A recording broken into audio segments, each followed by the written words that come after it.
vitamin D yang juga menjadi bahasan pada hari ini, dan tentu juga rasanya para Bapak Ibu yang mungkin selama ini cukup dekat atau dengan autoimun, rasanya juga sudah cukup familiar dengan produk vitamin D. Nah, jadi kami dari KB Pharma ini memiliki produk vitamin D dengan nama Proof D3.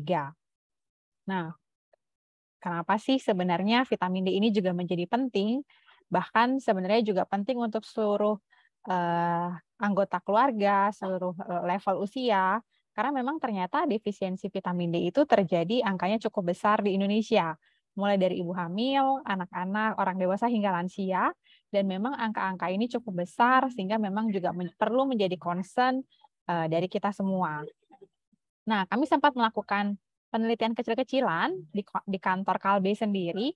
Kami mengukur kadar vitamin D pada karyawan-karyawan. Ternyata 7 dari 10 pekerja kantoran itu mengalami defisiensi vitamin D. Jadi memang walaupun kita negara tropis, kita banyak mendapat paparan sinar matahari, tapi ternyata umumnya pekerja kantoran atau indoor workers itu juga beresiko untuk mengalami defisiensi vitamin D. Nah, kalau kita lihat sebenarnya vitamin D ini memiliki banyak manfaat untuk kesehatan kita. Tidak hanya untuk tulang gigi, tapi juga sistem imun yang nanti juga akan dibahas banyak oleh Prof. Zaki. Lalu juga ternyata terkait dikorelasikan juga dengan insulin dan juga manajemen diabetes, terhadap kesehatan paru dan kardiovaskuler, dan juga terhadap kanker, tekanan darah, juga memperbaiki fungsi otak, dan sehingga memang sering dikatakan ini sebagai vitamin dewa ya, karena memang ternyata memiliki peran untuk kesehatan kita, bisa dikatakan mulai dari ujung kepala sampai ujung kaki. Nah, oleh karena itu kami melihat karena angka defisiensi yang besar di Indonesia, lalu juga banyaknya peranan vitamin D untuk kesehatan, maka kami dari Kalbe melaunching Proof D3 beberapa tahun yang lalu. Nah, Proof D3 sendiri memiliki 3 sediaan, yaitu vitamin D3 5.000 dengan nama Proof D3 5.000, lalu ada Proof D3 1.000 yang mengandung vitamin D3 1.000, dan juga ada Proof D3 Drops yang mengandung vitamin D3 400 international unit per tetes. Nah, ini kalau dilihat ada 2 sediaan, jadi yang berwarna putih hijau ini sebenarnya sediaan yang lama. Sekarang kami sudah beralih dengan sediaan yang baru yang berwarna biru ini.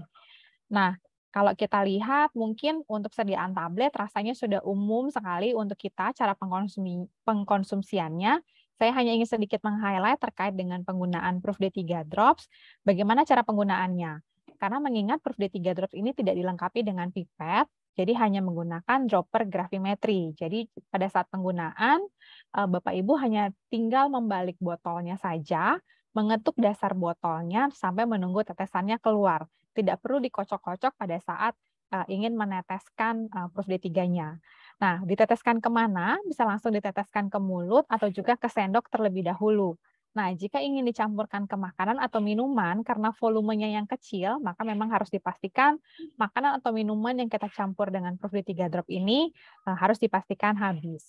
Nah, lalu untuk Proof D3 Drop sendiri ini bisa dikatakan ekonomis karena memang satu botol ini berisi 450 tetes. Jadi penggunaannya bisa digunakan untuk waktu yang lama, bisa digunakan juga untuk seluruh anggota keluarga dengan mengatur jumlah tetesan, dan setelah dibuka, selama disimpan pada suhu kurang dari 25 derajat Celcius, maka bisa bertahan selama 10 bulan. Nah, lalu juga yang sering ditanyakan kapan waktu terbaik meminum Proof D3 atau vitamin D3, maka waktu yang terbaik adalah setelah makan, mengingat vitamin D ada vitamin yang larut lemak sehingga memang disarankan untuk dikonsumsi setelah makan. Nah, lalu apa sih yang menjadi keunggulan Proof D3 dibandingkan dengan vitamin D lainnya? Jadi Proof D3 1.000 dan 5.000 yang bentuk tablet ini kami produksi di dalam negeri, diproduksi di pabrik Kalbe, tetapi memang menggunakan bahan baku dari Eropa. Sedangkan Proof D3 Drop ini merupakan produk impor dari Eropa. Sejauh ini Proof D3 merupakan brand dengan varian yang lengkap, dengan sediaan dosis yang lengkap, juga dengan bentuk sediaan yang paling lengkap. Lalu juga bebas gluten, sehingga memang aman untuk digunakan oleh orang-orang yang perlu mengurangi atau tidak boleh mengkonsumsi gluten. Nah, untuk vitamin Proof D3 1.000 dan 5.000 yang berbentuk tablet, ini memang tabletnya sangat kecil, sehingga memudahkan untuk ditelan, dan Proof D3 5000 ini merupakan tablet kunyah sehingga dapat dikunyah, sehingga bisa dikonsumsi dengan dikunyah. Lalu karena kemasannya yang strip dan kecil memudahkan untuk dibawa bepergian ataupun dibawa ke kantor sehingga memang bisa dikatakan travel friendly. Nah, lalu untuk Proof D3 Drops tadi karena memang tetes konsentrat jadi sangat memudahkan terutama untuk pemberian pada anak-anak dan juga pada anak bayi. Karena tetes konsentrat maka volume pemberiannya sangat kecil, lalu dosis juga bisa disesuaikan berdasarkan dengan jumlah tetesan. Nah, kalau di Indonesia vitamin D3 bentuk sediaan drops identik dengan anak-anak, tetapi sebenarnya Proof D3 Drops selain dapat digunakan oleh anak-anak, juga dapat digunakan oleh lansia yang misalnya sudah sulit menelan ataupun hanya mengkonsumsi makanan cair. Lalu juga karena yang tasteless sehingga memang meminimalkan barrier atau rejection terhadap rasa-rasa tertentu karena sama seperti meminum air putih. Nah, selain Proof D3, brand Proof juga memiliki beberapa multivitamin lainnya, yaitu ada Proof Z yang berisi multivitamin vitamin C dan zinc, lalu ada Proof I yang merupakan vitamin E 400 international unit. Untuk Proof D3 dan Proof Z sendiri semuanya sudah mendapatkan sertifikasi halal dari MUI. Lalu juga informasi lebih lanjut terkait dengan produk-produk dari Proof D3, Proof I, dan Proof Z, Bapak Ibu semua dapat mengunjungi Instagram kami di @prooffamily. Demikian Bu Marisa, saya kembalikan ke Bu Marisa.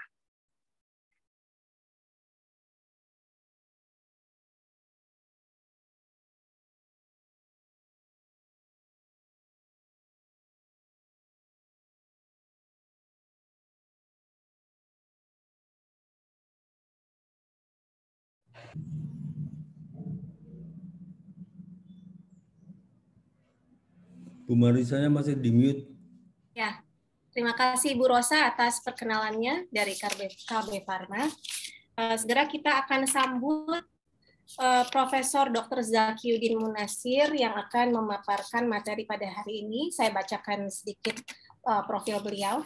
Profesor Dr. Zakiuddin Munasir adalah guru besar Divisi Alergi dan Imunologi, Departemen Kesehatan Anak di Fakultas Kedokteran Universitas Indonesia, Rumah Sakit Cipto Mangunkusumo. Menyelesaikan gelar kedokterannya di Universitas Indonesia Jakarta, Indonesia, dan residensi di bidang pediatri. Mohon maaf ya, ini saya lagi agak serak hari ini. Profesor Zakiuddin Munasir kemudian menjadi konsultan pediatrik di bidang alergi dan imunologi Ikatan Dokter Anak Indonesia, mendapat pendidikan tambahan dalam bidang alergi dan imunologi di luar negeri antara lain Belanda, Amerika Serikat, Swiss, dan Singapura. Profesor Zakiuddin Munasir adalah anggota kelompok kerja alergi dan imunologi Perhimpunan Dokter Anak Indonesia dan juga anggota Perhimpunan Alergi dan Imunologi Indonesia. Beliau adalah anggota dari European Pediatric Allergy Rheumatology, World Allergy Organization, European Academy of Allergy and Clinical Immunology, dan anggota Dewan Asia Pacific Association of Pediatric Allergy, Respirology, and Immunology, atau APAPARI. Beliau juga editor untuk Asia Pacific Allergy Journal. Mari kita sambut teman-teman semua Profesor Zakiuddin Munasir. Apa kabar Prof hari ini? Alhamdulillah baik. Alhamdulillah, terima kasih ya Prof sudah meluangkan waktunya. Terima kasih Mbak Marisa. Assalamualaikum warahmatullahi wabarakatuh. Selamat siang. Saya mohon izin untuk share slide dulu.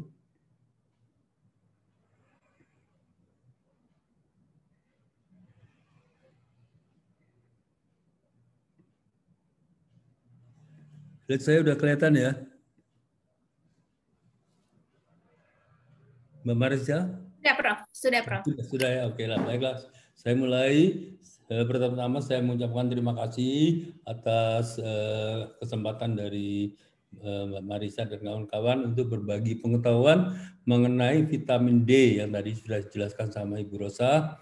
Bagaimana yang akan saya jelaskan ini adalah mengenai peran vitamin D dalam sistem imun untuk mencegah infeksi COVID-19 ya. Walaupun kelihatannya pandemi sudah mulai menurun, tapi kita tetap waspada.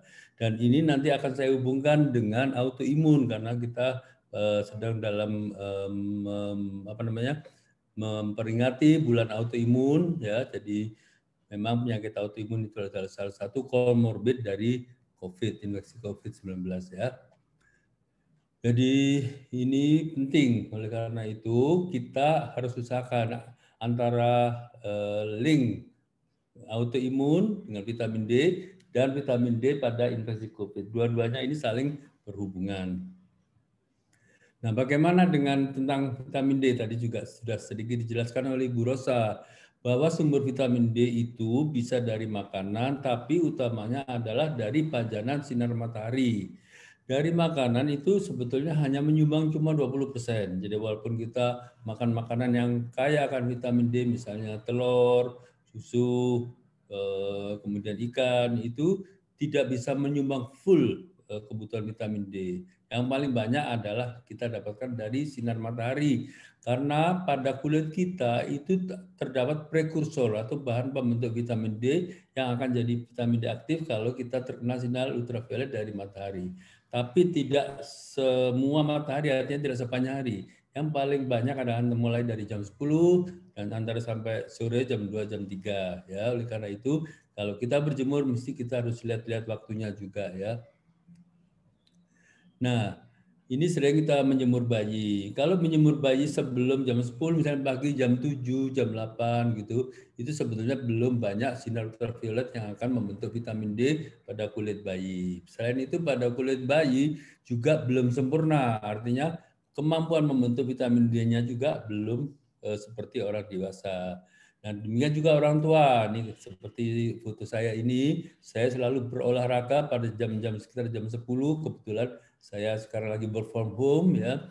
Ya, selain untuk olahraga, saya juga ingin mendapatkan sinar matahari untuk membentuk vitamin D pada kulit saya. Tetapi ketika saya sudah mulai tua, bukan mulai, mungkin sudah tua ya, mungkin kemampuan membentuk vitamin D dari kulit saya juga berkurang. Sehingga sampai sekarang saya memerlukan suplemen vitamin D karena saya tidak yakin bisa penuh dapat dari sinar matahari. Nah, faktanya lagi banyak diet yang ternyata kita belum banyak tahu ya, banyak orang awam yang belum tahu makanan apa yang banyak mengandung vitamin D, sehingga selain dari makan kurang, pajanan sinar mataharinya juga kurang, apalagi di negara-negara yang mempunyai musim dingin ya, seperti di Eropa, Amerika, apalagi kalau di tempat di belahan ujung paling utara atau paling selatan yang sampai 6 bulan nggak dapat sinar matahari. Atau yang tinggal di tempat ketinggian di pegunungan itu pajanan sinar mataharinya rendah, atau karena pakaian karena tradisi, atau juga banyak kita yang kaya akan matahari tapi pada takut dengan matahari, kemana-mana pakai payung, pakai topi, kemudian kita kan pakai bajunya kebanyakan, apalagi orang dewasa perempuan itu bisa juga pakai baju yang tertutup semuanya. Itu juga kemungkinan akan mengurangi sinar matahari yang dapat membentuk dari kulit kita. Risiko kekurangan vitamin D ini terjadi pada semua usia, dari mulai masa hamil, bayi, anak, dan dewasa. Pada bayi biasanya karena kebiasaan menghindari sinar matahari. Jadi kasihan lihat bayinya nanti kena panas, kemana-mana dipayungi, ditutupin, kemudian selain itu juga tadi saya sebutkan bahwa kulit bayi belum matur, belum sempurna, sehingga cadangan pembentuk kulit vitamin D pada kulit juga rendah. Juga sering pada ASI ibunya juga rendah karena ketidaktahuan dari ibu untuk mengonsumsi makanan yang kaya vitamin D, atau mungkin juga jarang menjemur. Nah, ini adalah atau kurangnya pengetahuan D pada masyarakat ini menyebabkan banyak tadi disebut oleh Bu Rosa, ternyata prevalensinya itu cukup tinggi masyarakat yang akan mengalami kekurangan vitamin D ya. Nah, sebelum saya membahas langsung vitamin D, saya jelaskan sedikit mengenai fungsi sistem kekebalan tubuh. Karena vitamin D ini sangat berhubungan dengan fungsi kekebalan tubuh yang normal ya. Vitamin D berperan pada keseimbangan sistem imun. Jadi kalau vitamin D-nya kurang, maka sistem imun tidak seimbang sehingga menimbulkan penyakit-penyakit, misalnya alergi, autoimun ya. Sistem kekebalan tubuh yang baik itu yang dapat melindungi tubuh dari organisme patogen, kuman berbahaya, misalnya infeksi, dan bertindak untuk memastikan toleransi terhadap diri sendiri. Artinya jangan sampai kekebalan tubuh ini menyerang tubuh kita. Nah, ini terjadi kalau sistem regulasinya tidak bagus, tidak seimbang. Salah satunya penyebabnya adalah kekurangan vitamin D. Kemudian gizi seimbang juga penting untuk menjaga kekebalan tubuh. Jadi sel kekebalan tubuh itu ibarat tentara sehingga butuh makan. Makanan juga sama kebutuhannya, yaitu gizi seimbang termasuk mikronutrien. Jadi jangan merasa sudah kenyang makan banyak karbohidrat, tapi kita lupa akan mikronutrien. Apa itu mikronutrien? Itu adalah sejumlah kecil tapi sangat penting. Yang kita butuhkan sedikit sekali tapi sangat penting. Jangan sampai kurang, termasuk vitamin D, mineral atau vitamin-vitamin lain. Karena kalau ada yang kurang satu atau dua, tentunya apalagi kalau banyak akan mengganggu sistem kekebalan tubuh kita sendiri. Nah, pada tubuh kita punya dua jenis sistem kekebalan. Yang pertama adalah kekebalan tubuh yang tidak spesifik. Artinya tidak spesifik, dia akan menghalangi segala macam antigen masuk ke tubuh kita. Jadi tidak dibeda-bedakan. Contohnya apa? Fisik. Keadaan fisik kulit yang baik, selaput lendir yang baik akan menghalangi segala macam kuman masuk ke dalam tubuh kita atau antigen yang akan merusak tubuh kita. Kimiawi adanya enzim-enzim baik itu di pencernaan, di mulut, di mata, ya, itu mengandung enzim-enzim yang kalau kuman itu masuk maka dia akan mati atau dihalangi nggak bisa masuk, ya. Kemudian keasaman lambung. Nah, lambung kita ini dibuat asam oleh Tuhan untuk mencegah masuknya kuman yang tidak tahan asam, ya. Sehingga sampai lambung dia akan mati, nggak sampai ke usus. Nah, tetapi kalau keasaman ini tinggi tentunya akan jadi penyakit, ya. Makanya keasaman juga ada dalam keadaan kadar yang normal saja. Kemudian ada mekanik. Pertahanan mekanik adalah gerakan-gerakan baik itu usus, ya. Usus itu bergerak, misalnya kalau kita makan sesuatu antigen yang akan masuk tubuh kita akan kram, kita akan muntah. Tujuan tubuh untuk mengeluarkan sebetulnya. Tapi banyak yang salah, muntahnya diobati, tapi kumannya nggak diobati, ya akibatnya kumannya ada di dalam terus. Kemudian rambut getar pada saluran nafas, misalnya kita batuk-batuk, bersin, itu tujuannya adalah untuk menolak masuknya virus, kuman, atau alergen yang masuk dalam tubuh kita. Tapi kita hanya ngobati batuknya kita tekan, akibatnya kumannya ada di dalam. Jadi tidak semua obat batuk itu bagus, ya, bergantung dari jenis batuknya. Yang penting adalah menghilangkan penyebabnya. Kemudian selaput lendir, ya, di usus, di mulut, di hidung, di saluran napas, itu ada selaput lendir yang kuat, yang tidak mudah ditembus oleh antigen atau zat alergen misalnya. Nah, kenapa pada bayi mudah mengalami alergi? Karena selaput lendirnya belum sempurna, belum cukup tebalnya sehingga mudah masuk alergen. Makanya alergi itu banyak terjadi, apalagi alergi makanan pada bayi atau anak kecil, dibanding pada anak yang besar atau orang dewasa. Nah, kalau kuman-kuman ini lolos, ya, lewat bisa nembus kulit, selaput lendir, kemudian bisa nembus zat kimiawi, bisa menembus mekanik yang tidak bisa diusir oleh batuk atau bersin atau muntah atau diare, maka dia akan masuk ke dalam aliran darah. Nah, dalam aliran darah ada pertahanan, ya, yaitu sel-sel darah putih yang akan memakan antigen yang lolos masuk ke aliran darah tadi, yaitu namanya difagosit. Nah, kalau difagosit kumannya mati, selesai, kita tidak jadi sakit, ya. Tetapi kalau tidak selesai, artinya kumannya tidak mati, maka memerlukan bantuan sistem kekebalan tubuh yang lebih tinggi, yaitu kekebalan tubuh yang spesifik. Jadi harus ada spesialis ini misalnya. Untuk misalnya yang ke dalam aliran darah adalah kuman tifus, ya, atau bakteri tifus.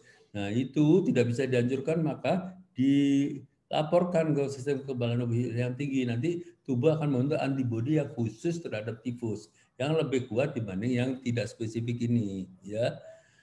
Kemudian lagi ada namanya zat komplement. Komplement ini berfungsi seperti mesiu, yaitu membantu sel-sel kekebalan untuk menghancurkan kuman.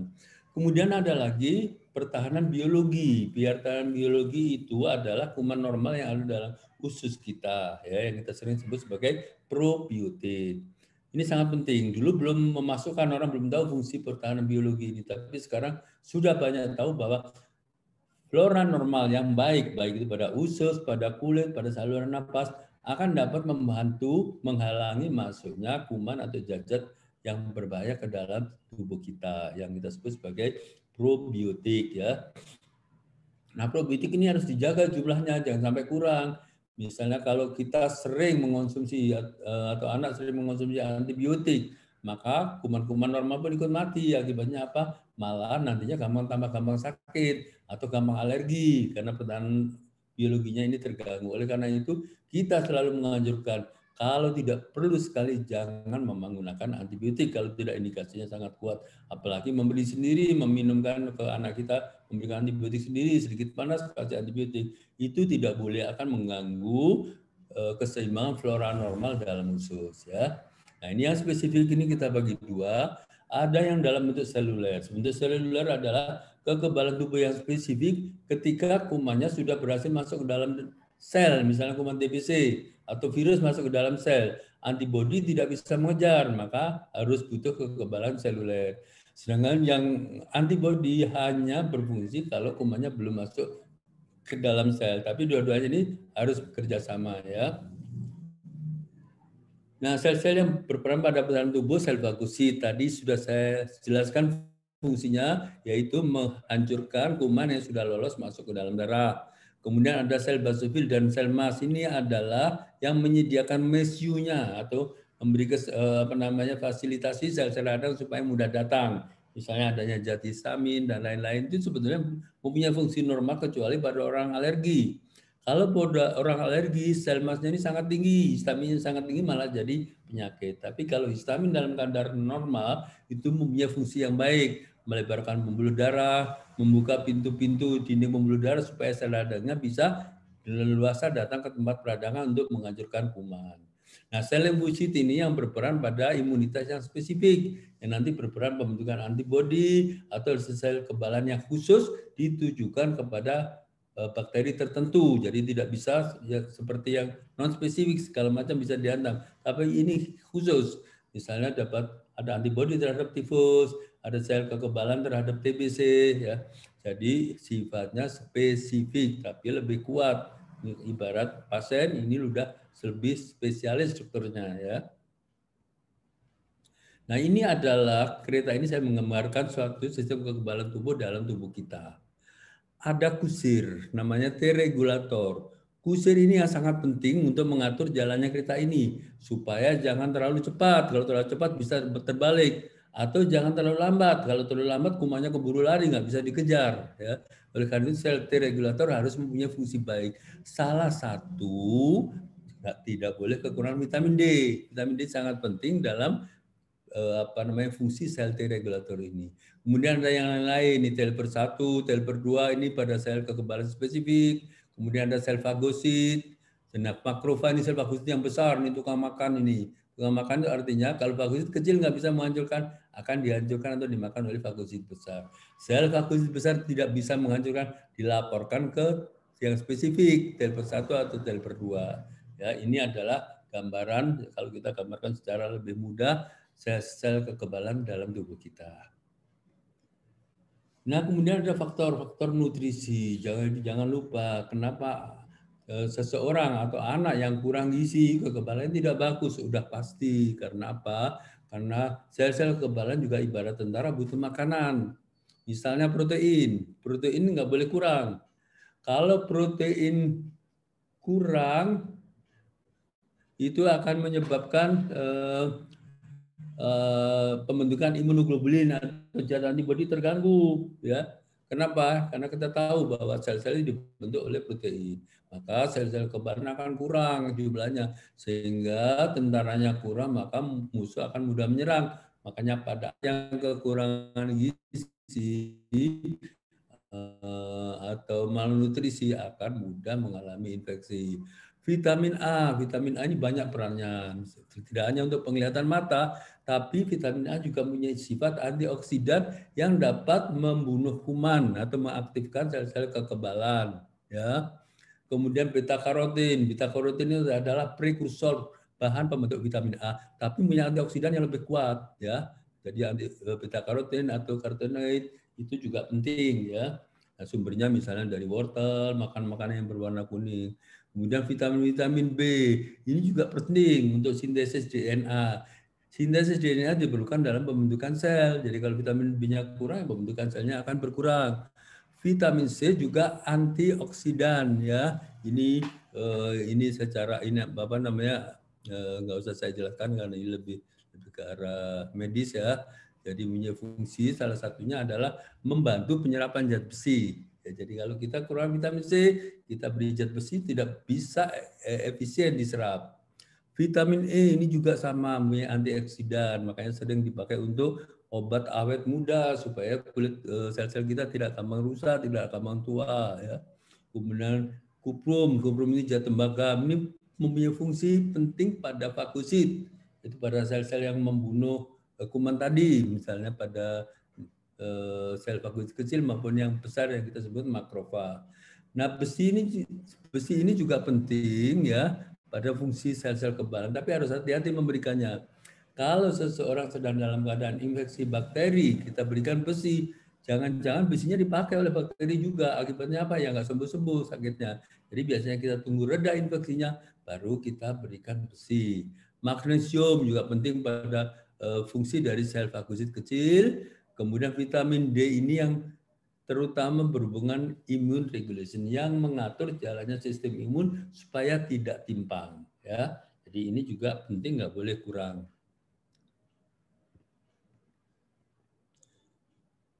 Nah, ini ada fakta mengenai peran vitamin D dalam pencegahan coronavirus ini dari jurnal yang relatif baru tahun 2020. Ini saya tulis dalam bahasa aslinya.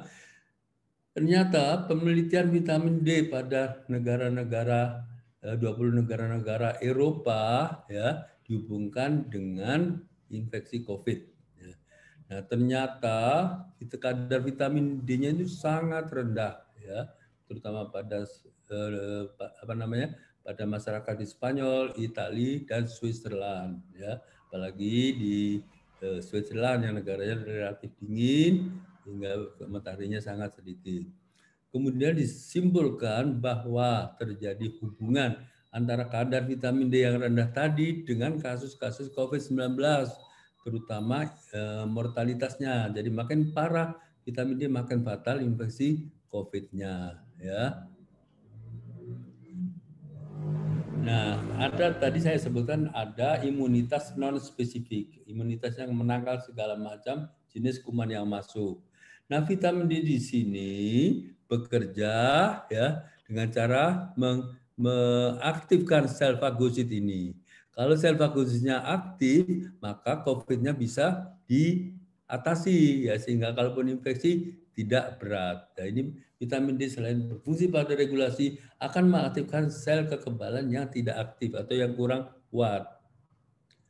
Nah, kemudian kita juga ada penelitian mengenai vitamin D di saluran napas. Kita tahu bahwa infeksi utama COVID adalah di saluran nafas. Saluran nafas akan terjadi inflamasi yang hebat yang sehingga fatal, pasiennya tidak bisa bernapas sampai meninggal. Nah, dengan adanya vitamin D ini meredakan ya inflamasi atau peradangannya sangat hebat tadi. Ya, dengan cara melalui T regulator tadi. Kalau inflamasinya reda, maka prognosisnya akan lebih bagus. Ini banyak bukti-bukti pasien yang diberikan terapi vitamin dosis tinggi pada COVID, rata-rata prognosisnya akan lebih bagus selama tidak ada komorbid yang memberatkan. Ya. Nah, cara kerjanya begini. Ini sedikit ilmiah ya, sedikit ilmu kedokteran nih. Dalam tubuh kita ada namanya sistem renin-angiotensin yang tujuannya adalah mengatur tekanan darah tubuh, mengatur keseimbangan cairan, kemudian mengatur inflamasi juga. Nah, renin angiotensinogen namanya satu zat dalam tubuh kita akan diubah renin menjadi angiotensin 1, terus kemudian dirubah suatu enzim ACE ini ya. Nah, ini nanti akan menyebabkan tekanan darah diatur dengan baik sehingga tubuh kita tekanan darahnya normal, cairan elektrolitnya juga normal ya, kemudian dalam jenis pembuluh darah tekanannya juga normal. Nah, tapi untuk supaya ini normal maka yang angiotensin 2 ini ya, akibat pembentukan dari angiotensin harus dirubah dulu ya oleh enzim namanya ACE2 ya. ACE2 ini nanti akan mengubah supaya yang tekanan darah yang sudah ditingkatkan tadi tidak berlebihan sehingga terjadi pelebaran pembuluh darah, kemudian terjadi antiinflamasi ya, jadi anti reumatoid atau tidak mencegah kerusakan-kerusakan di pembuluh darah. Dalam keadaan normal berjalan seperti ini. Jadi setelah ditingkatkan harus diseimbangkan lagi supaya tidak terlalu terus-menerus tekanan darah ini meningkat. Pada infeksi COVID ini pintunya di sini ya. Jadi SARS ini masuk ke dalam ACE2, merangsang memblok. ACE2 ini tidak bekerja, akibatnya angiotensin 2 ini tetap tinggi. Kalau ini tinggi, tekanan darah akan tinggi terus, kemudian terjadi peradangan-peradangan yang terus menerus. Nah, ini yang menyebabkan berbahaya atau menjadikan fatal. Ya. Nah, vitamin D nanti akan mencegah dengan cara memblok ACE2. Nah, kalau ACE2-nya diblok oleh vitamin D, maka COVID-nya tidak bisa masuk. Nah, ini salah satu kenapa orang yang vitamin D-nya rendah mudah kemasukan infeksi COVID. Nah, tadi angiotensin 2 yang menyebabkan tekanan darah meningkat, kemudian menyebabkan peradangan dan sebagainya, macam-macam kita sebut pro-inflammatory. Oleh vitamin D akan menduduki reseptornya. Nah, di sini kalau reseptornya diduduki oleh vitamin D dengan kadar yang cukup atau normal, maka inflamasi ini akan ditekan sehingga terjadi antiinflamasi. Nah, kalau antiinflamasi ini berjalan dengan baik, maka peradangannya akan dikurangi atau dicegah sehingga pasien dengan cepat akan sembuh kalau terkena COVID. Ya, tapi kalau ininya kurang, tidak ada yang menghalangi terjadinya inflamasi ini, maka gejalanya akan terus-menerus bahkan bisa sampai fatal. Nah, bagaimana dengan autoimun? Tadi saya jelaskan, komorbid autoimun akan memberatkan terjadinya infeksi COVID ya. Autoimun adalah suatu respons imun terhadap antigen diri sendiri ya, yaitu antibodi ditujukan kepada selnya sendiri. Banyak penyebabnya. Pertama ada faktor genetik.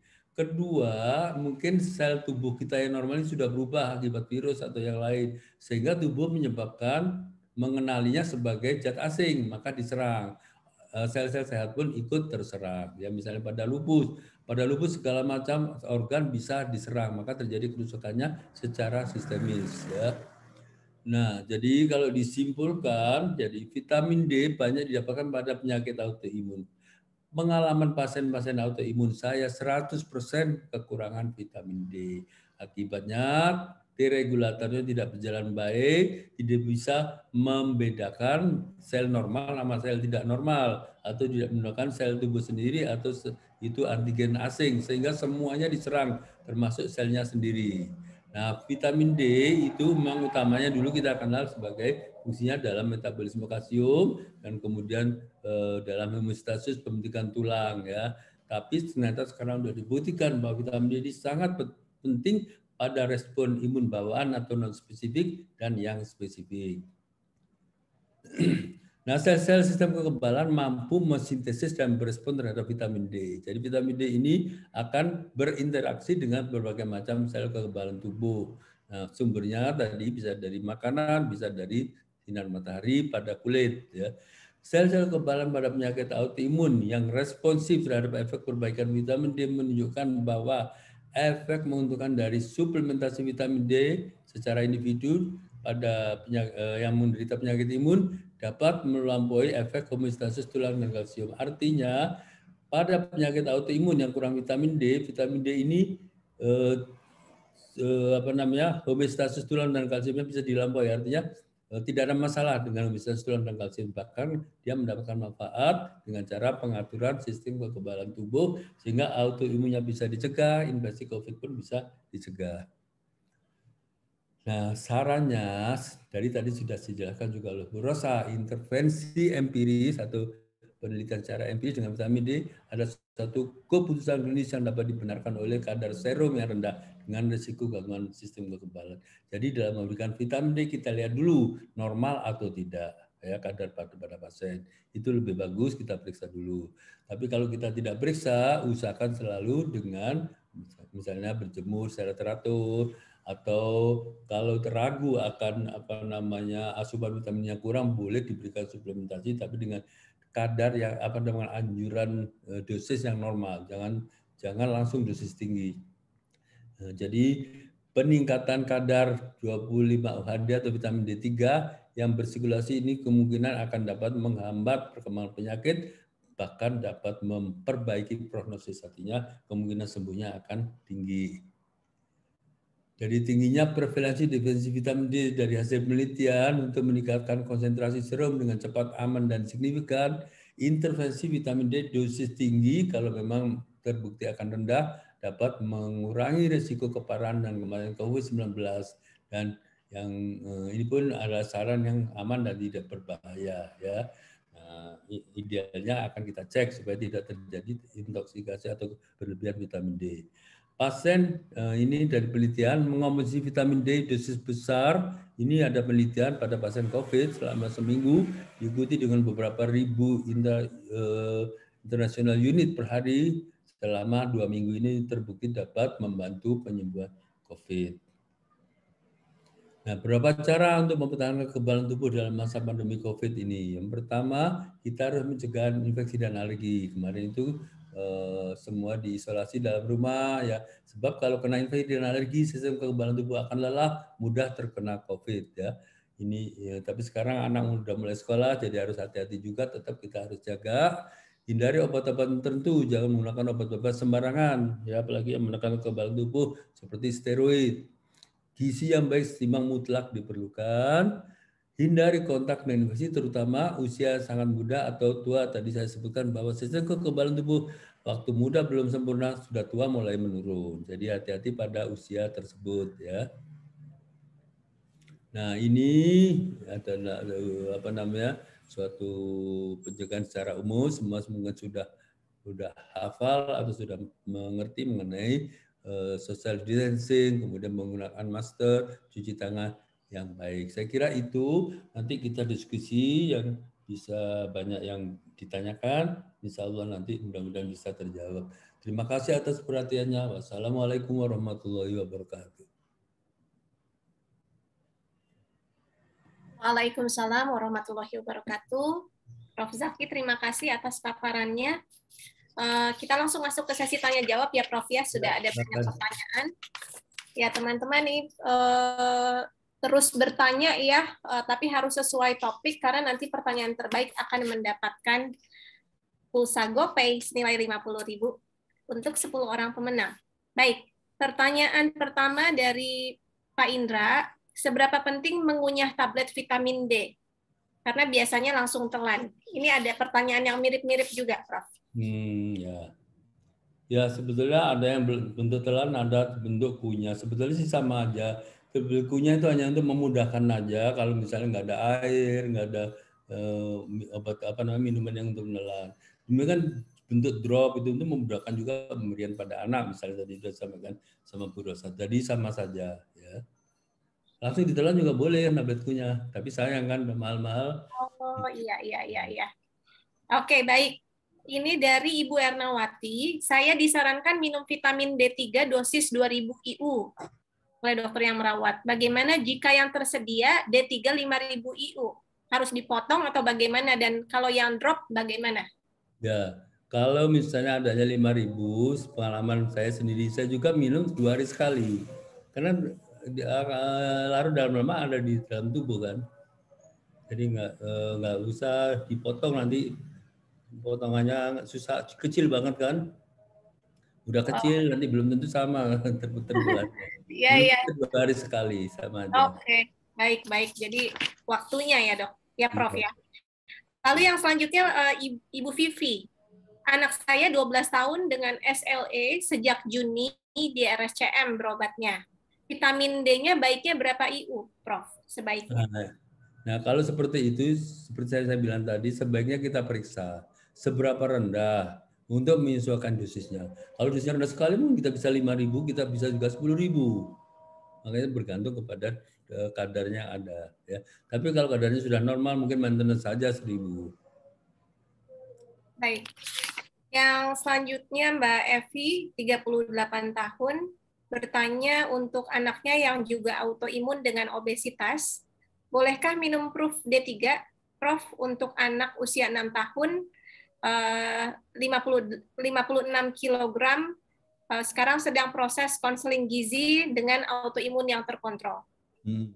Ya, sama aja tadi. Cek kadar dulu, kadarnya lebih bagus supaya kita bisa mengatur dosisnya yang tepat, ya. Ya, jadi selalu dicek dulu ya, Prof ya, kadar. Untuk terapi baiknya dicek, tapi kalau misalnya untuk maintenance ya mungkin dosis biasa aja. Jadi dianjurkan misalnya pada bayi untuk maintenance di bawah 1 tahun sekitar 400, di atas 1 tahun 600 IU. Tapi kalau penyakit tentunya kita harus sesuaikan dengan kadarnya. Baik, Prof. Dari Ibu Sri Narlin, 42 tahun dengan psoriasis artritis, apakah ada kebutuhan rata-rata harian vitamin D3 untuk penyintas psoriasis artritis dan rheumatoid artritis? Dan apakah ada kaitannya juga dosis dengan usia, Prof? Ya, sebetulnya usia tadi saya katakan kalau seperti bayi sama anak besar kan beda.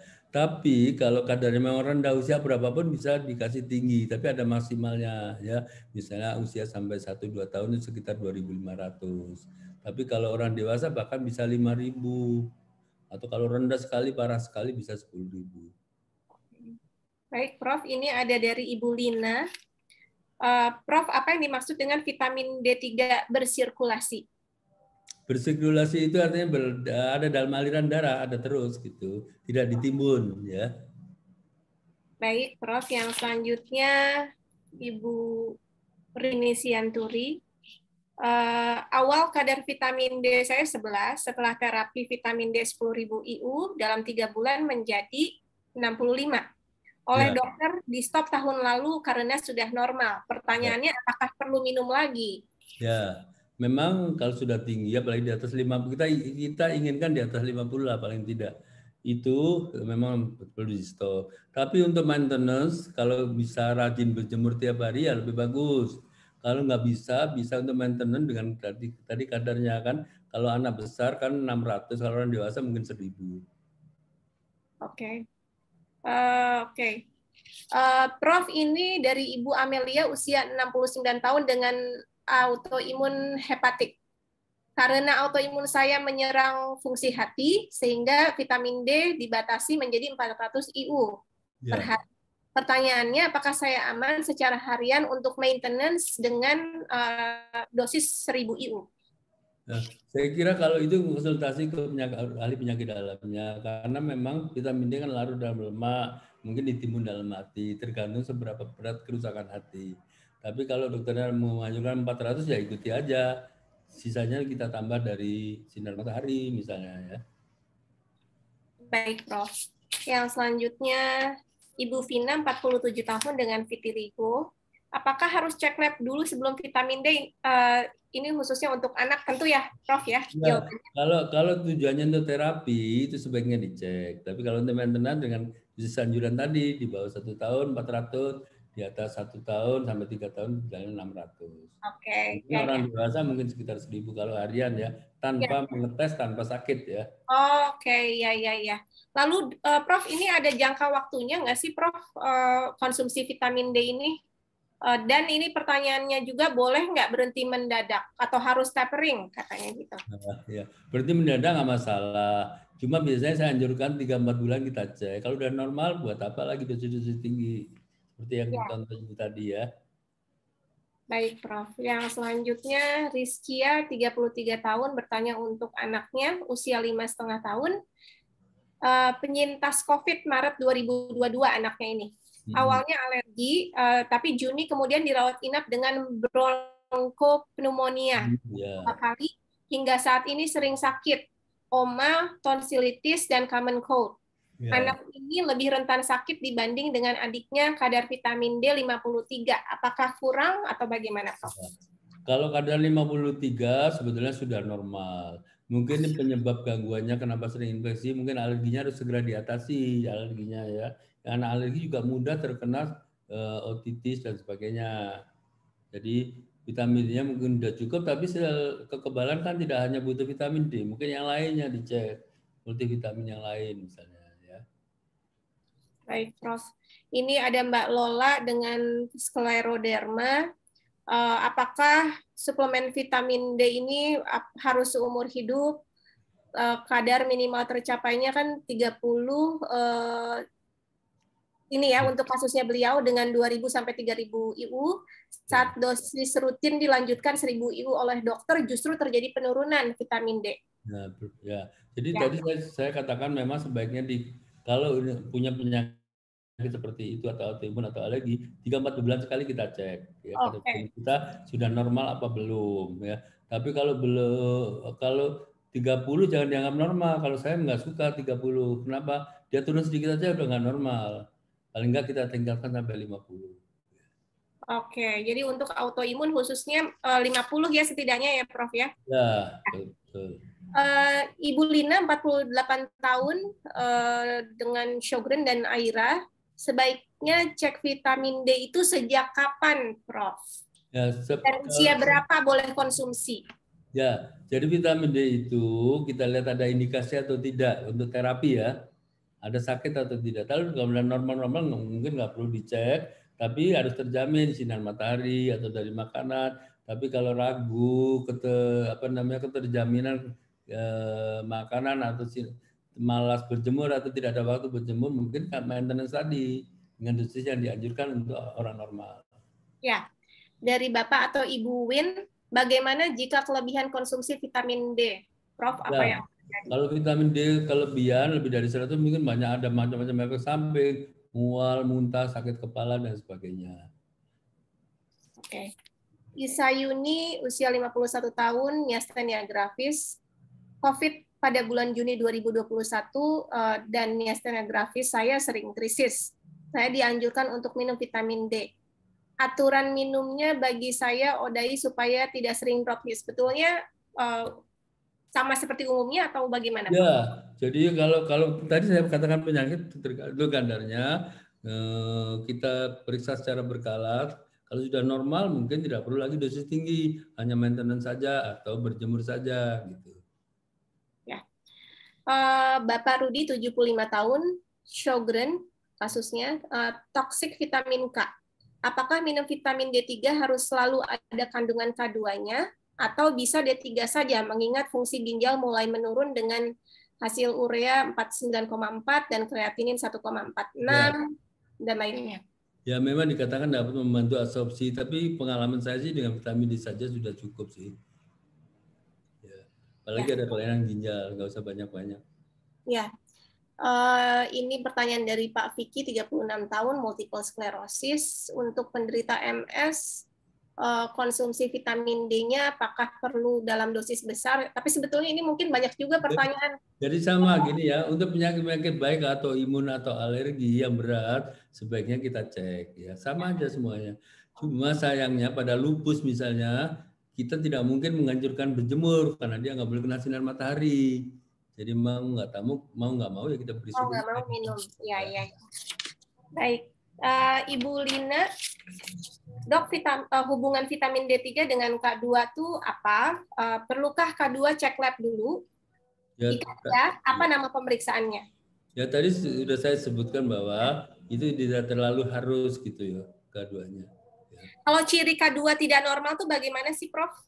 Vitamin K ya sebetulnya saya kurang terlalu memahami vitamin. Kecuali kalau pasien yang kekurangan vitamin K yang mudah terjadi perdarahan. Tapi mengenai vitamin D saya tidak terlalu pengalaman yang banyak ya karena saya nggak pernah menggunakan itu untuk anak ya. Oke. Nanti mungkin tanya ke dokter penyakit dalamnya atau ke Prof Iris bisa ditanyakan. Ya. Baik, Ibu Yani.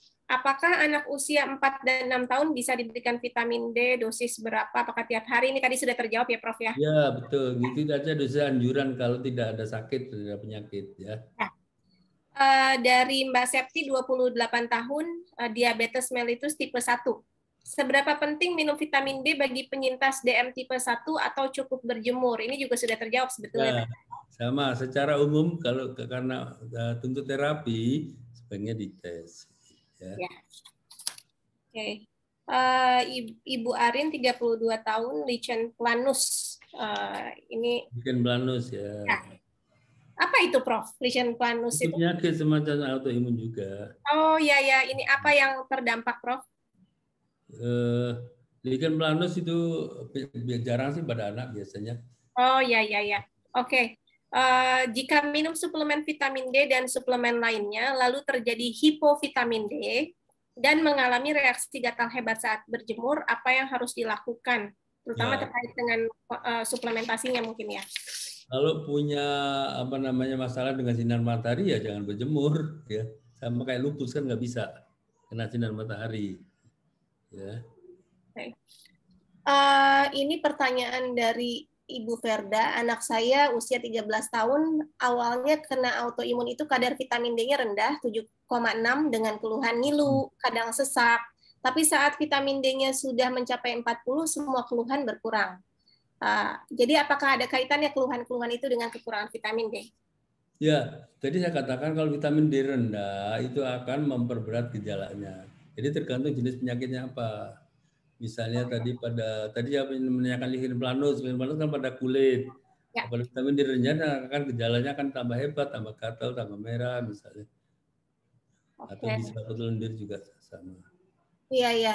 Jadi ini juga termasuk pada anak yang vitamin D3-nya hanya 8 atau jauh dari normal ya. Karena alerginya parah misalnya. Iya. Juga, kan? Kalau terhadap remisi Crohn's, apakah ada pengaruhnya, Prof? Kadar D3, remisi Crohn's disease, apakah ada pengaruhnya? Apa namanya? Saya nggak pernah dengar. Crohn's disease, ya, Crohn's. Crohn's disease, ya sama. Crohn's disease juga suatu penyakit autoimun juga, ya. Semua penyakit inflamasi. Pokoknya vitamin D itu kalau kurang maka inflamasinya akan tambah hebat. Termasuk Crohn's disease, diarenya makin hebat, perdarahannya makin banyak ya. Ya, ini pertanyaannya mirip-mirip semua, Prof. Ternyata kebingungannya ya pokoknya sama. Vitamin D itu bekerja secara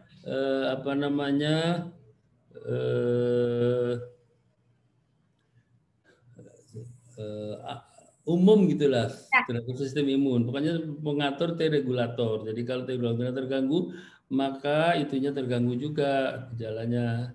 Baik. Yang selanjutnya Mbak Hana, pertanyaannya kelebihan vitamin D apakah akan menyebabkan plak pada jantung? Nah itu. Kemudian yang kedua, jam berapa kalau berjemur? Apakah kita harus mencari UVB? Mungkin 2 itu dulu, Prof. Karena pertanyaannya ada 4. Kalau plak pada jantung kan macam-macam sebabnya. Ya, tidak hanya dari vitamin D. Kalau dasarnya inflamasi ya bisa terjadi.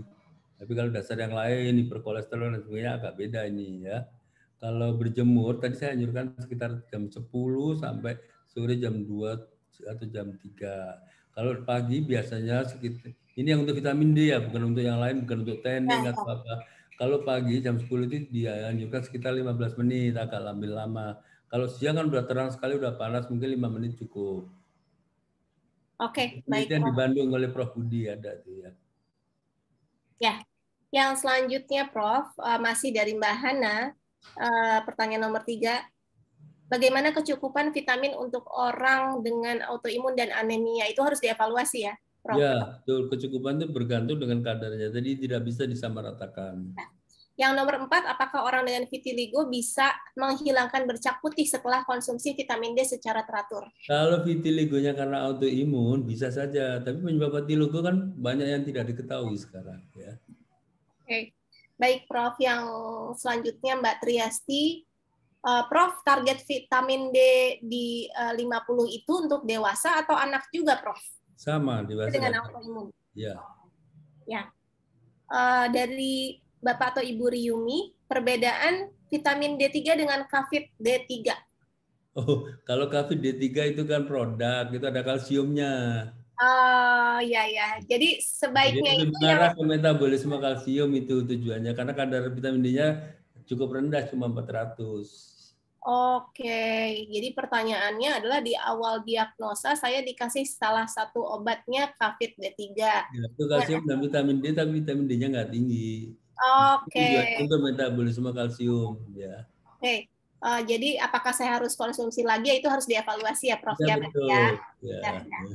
Oke, baik. Yang selanjutnya, apakah ada pengaruhnya vitamin D dengan insulin? Ini dari penyintas diabetes tipe 1. Wah itu kalau penyebab vitamin D-nya diabetesnya itu autoimun ya jelas ada hubungannya. Ya. Tapi kalau yang tipe 2 ya mungkin enggak. Baik. Ini pertanyaannya banyak banget, Prof. Ini kayaknya berlomba-lomba nih dapat pulsa GoPay ya. Mudah-mudahan bukan karena itu ya, mudah-mudahan bukan karena itu. Iya, iya. Saya juga senang kalau ditanya memang kalau Iya. saya jawab, tapi kalau udah menyangkut dewasa mungkin nggak terlalu banyak pengalaman saya. Iya. Saya kan dokter anak ya. Baik. Dari Ibu Febri, anak saya usia 13 tahun ada asma, bolehkah konsumsi vitamin D atau harus dengan anjuran dokter? Kalau tidak ada arahan untuk itu gitu. Iya, kalau memang dianjurkan rata-rata sih pasien alergi saya itu 80% ke atas kurang. Ya, nanti untuk memberikannya saya selalu memeriksa vitamin D-nya sehingga saya tahu kadar berapa yang akan saya berikan. Biar nggak kelebihan, biar nggak kekurangan. Contohnya misalnya saya pribadi ini pengalaman sendiri ya. Saya itu dulu sebelum kita hampir nggak pernah periksa vitamin D kita sebelum ada COVID. Sebelum itu kan kita nggak tahu itu. Kita tahunya vitamin D untuk tulang. Nah begitu saya periksa kadar saya 17. Parah sekali kan, memalukan sekali. Karena saya sendiri nggak pernah kena matahari istilahnya. Berangkat udah pagi, pulang udah gelap. Kemudian saya konsumsi 2000, saya coba 3 bulan saya tes naiknya cuma 27. Nah saya bisa kira-kira kadar berapa yang harus saya berikan, ya. Sehingga saya sampai sekarang minum 5000. Oh iya. Kebetulan saya punya alergi juga, makanya saya jadi dokter alergi. Oh gitu, iya. Iya, seperti Dokter Stephen juga ya, Prof ya, yang memang dengan autoimun, jadi fokusnya autoimun ya. Baik, yang selanjutnya, Prof, apakah vitamin D3 ini sebetulnya aman diminum jangka panjang? Yaitu yang misalnya untuk maintenance. Selama tidak melampaui dosis normal, tidak melampaui kadar normal dalam tubuh, ya aman, kan memang dibutuhkan. Ya. Ini Mbak Fitria, ini sebetulnya tadi sudah dibahas di materi.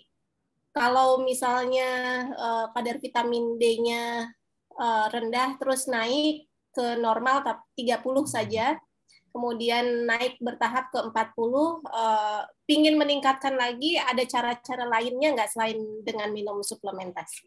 Ya itu bisa dari makanan, cuma dari makanan itu menyumbang 20%. Ya.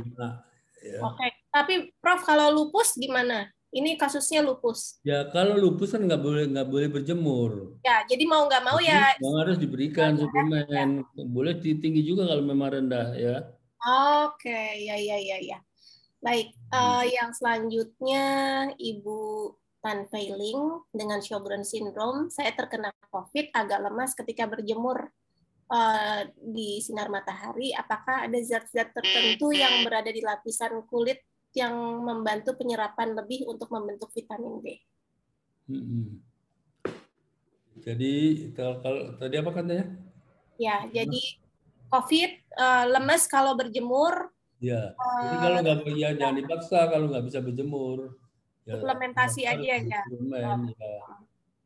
Ya. Yang selanjutnya dari Pak Miko Sanjaya, 49 tahun, IBD Crohn's disease. Sudah minum vitamin D 5000 IU, kadarnya sekarang 49, masih ada keluhan nyeri tulang ekor belakang. Kadarnya berapa sekarang?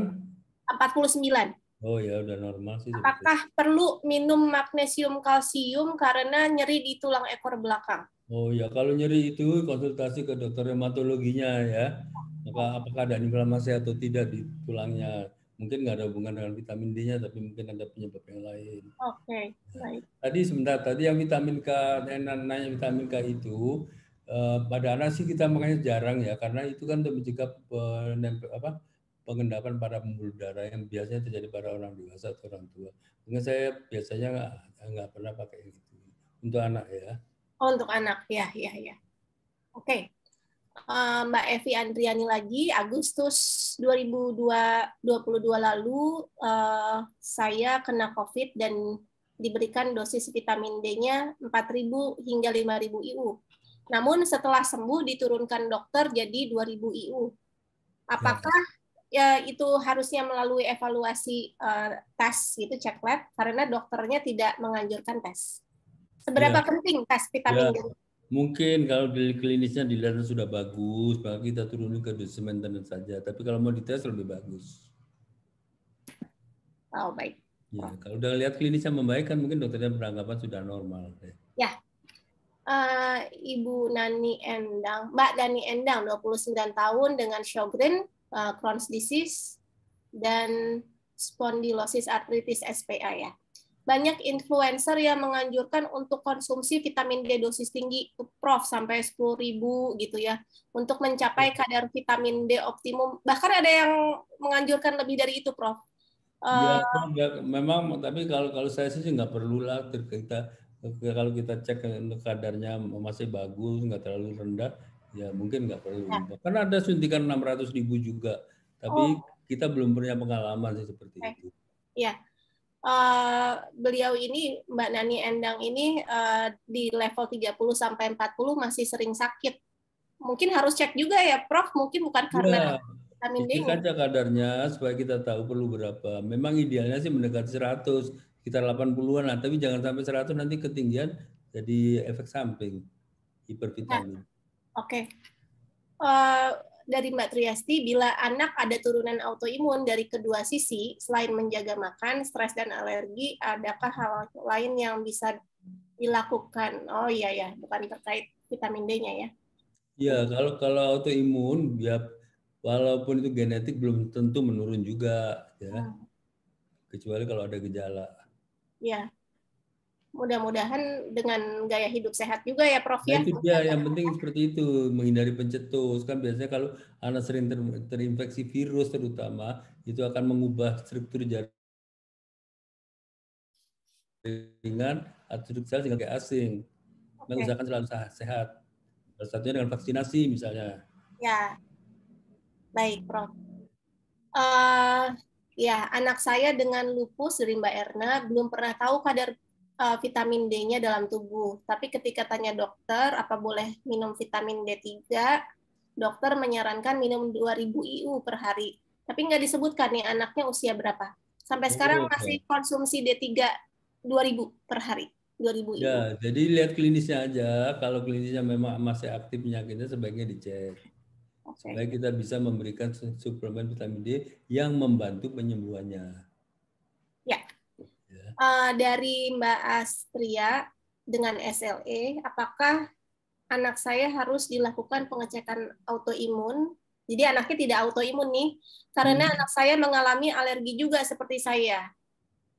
Sering hilang timbul gatal-gatal di tangan dan kaki. Ya, sebetulnya alergi itu tidak ada hubungan dengan autoimun, kecuali kalau dia punya bakat autoimun.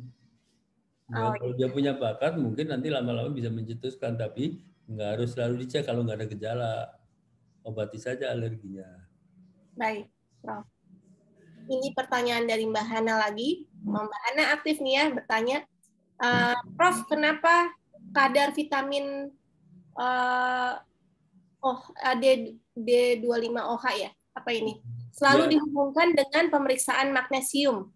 Kenapa selalu dihubungkan dengan pemeriksaan magnesium? Ya maunya kalau pokoknya diharapkan mineral yang lainnya juga normal, tidak hanya vitamin D sebetulnya. Ya, ini vitamin D kan salah satu sisi.